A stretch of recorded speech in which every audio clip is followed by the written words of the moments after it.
Good morning, members and friends of Calvary. It's time for your video devotion of the week. Today it comes from our church devotions in 2 Chronicles chapter 32. The Assyrian Empire had gathered around the nation of Judah, and the king commands them in verse number 3, and he took counsel with his princes and his mighty men to stop the waters in the fountains which were without the city, and they did help him. So he stops the water and says, why should the Assyrian Empire come and find what they need to do war against us? Verse 5, and he strengthened himself and built up all the wall that was broken down and raised up towers and another wall without and repaired Milo. So he repairs that which is broken down. Verse number 6, and he set captains of war over the people and gathered them together in the street of the gate of the city and spake comfortably to them.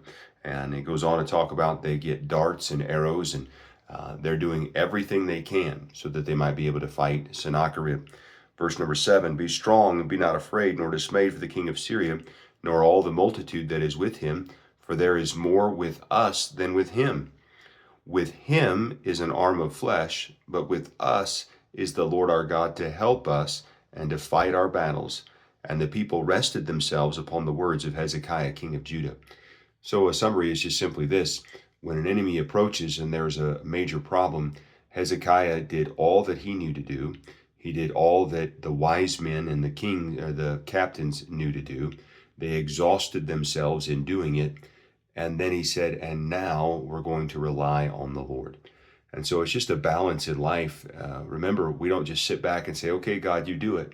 We don't just work and labor in our own strength and thinking that we're going to get it done. No. We do all that we can do, and then we rely on the Lord to do that which we cannot do. And I love that phrase that the people rested themselves upon the words of Hezekiah. There was a comfort, there was a peace that I've done all I can, and now I'm going to trust in the Lord.